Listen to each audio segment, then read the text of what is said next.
Bonjour et bienvenue dans ce nouvel épisode de Parlons peu, parlons ergo. Nous sommes Océane Franzé et Thibaut Marcoux et nous vous avons préparé un épisode un peu spécial.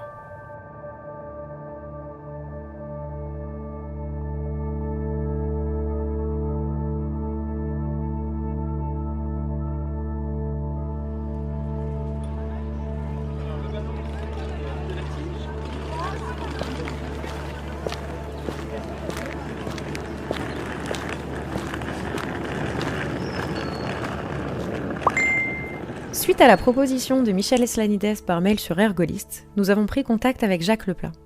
Après plusieurs échanges téléphoniques, une rencontre s'imposait.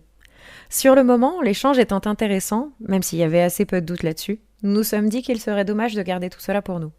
Cet épisode, un peu différent par sa structure, vous parlera donc de comment un samedi matin de mars, nous nous sommes retrouvés, Thibaut et moi, à parler de la construction de sa place en tant qu'ergonome en début de carrière.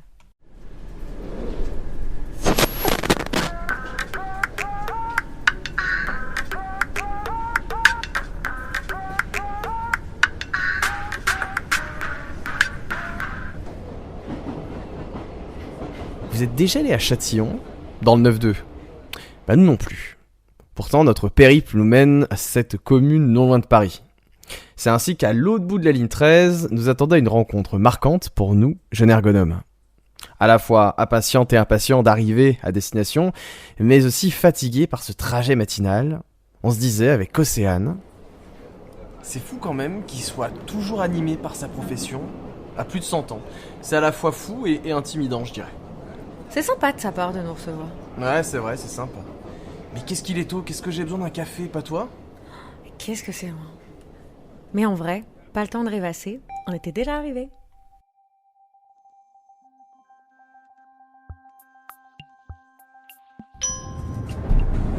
Après avoir parcouru de longs couloirs et un ascenseur plus que récalcitrant, nous rencontrons finalement Jacques Leplat.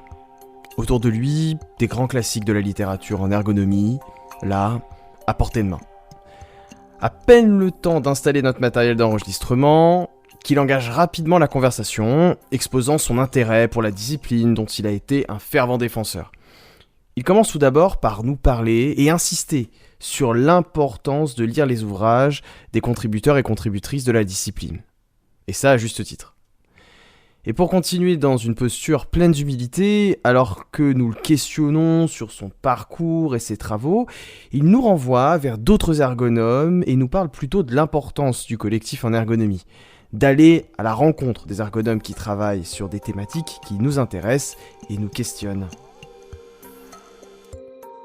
Il faut que vous ayez un petit noyau au départ, de gens qui ont un peu les mêmes préoccupations que vous et qui vont s'efforcer de le faire collectivement aussi.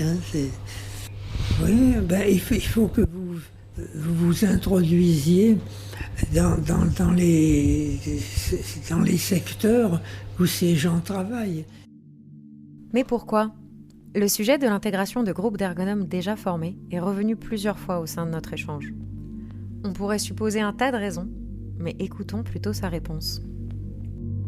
Oui, il y a des générations, puis il y a des intentions, il y a des gens qui sont déjà un peu armés. Faut vous introduire aussi un petit peu dans les milieux, parce que ces gens-là, ils sont étudiants souvent. Ouais.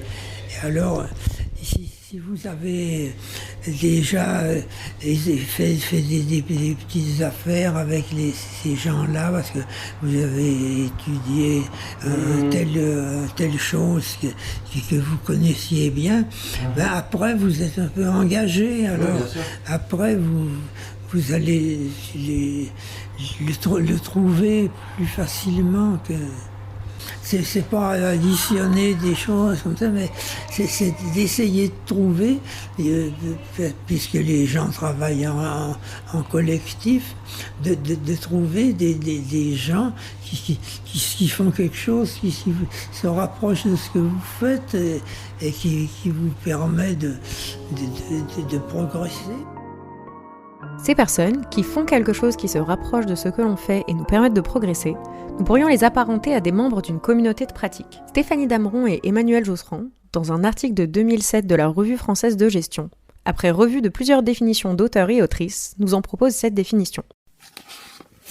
Un groupe auto-organisé d'individus partageant le même centre d'intérêt et qui, par des interactions régulières, développent des pratiques et des expertises partagées, générant ainsi une identité commune. Définition que nous pourrions compléter par les propos de Flore Barcellini durant sa thèse en 2008, par le fait que pour qu'il y ait communauté, il est nécessaire de partager un sens et des attentes de comportement autour de mêmes pratiques sociales. Cette notion diffère du concept de collectif de travail en ergonomie, pour la raison principale que ces personnes ne travaillent pas forcément ensemble et ne sont pas engagées dans un travail commun.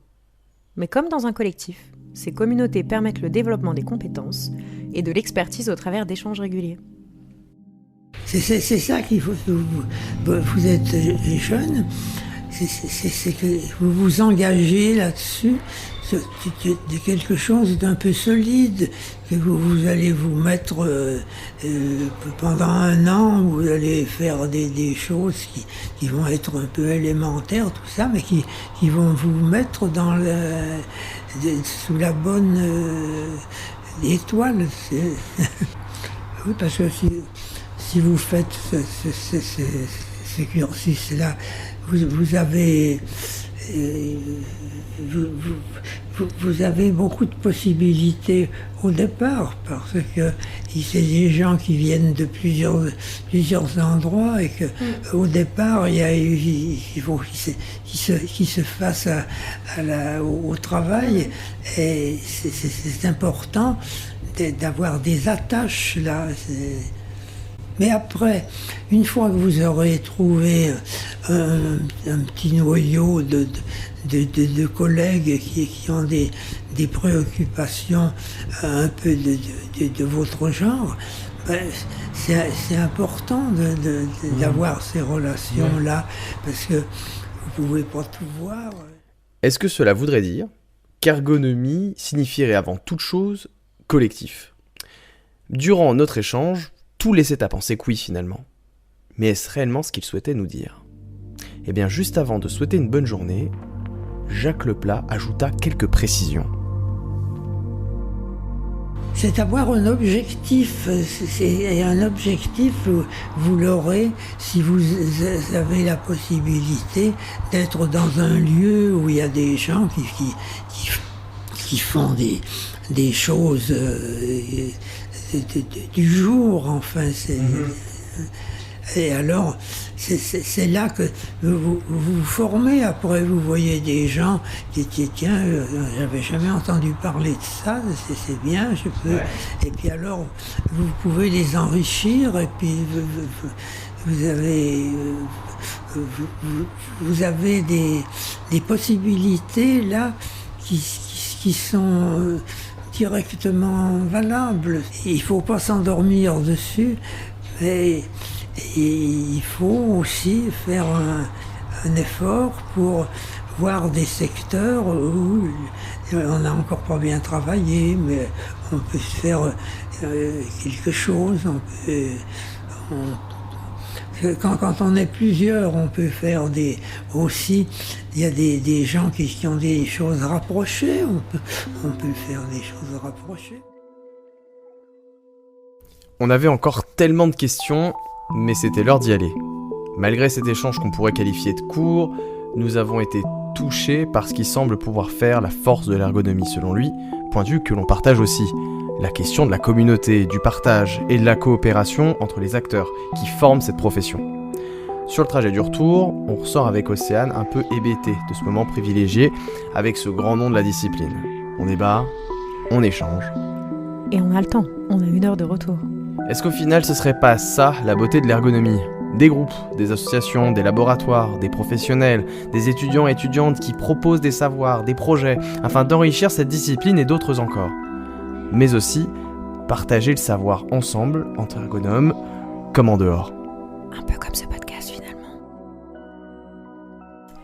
Merci encore à toutes et à tous d'avoir écouté cet épisode un peu spécial, dédié à la pensée de Jacques Leplat.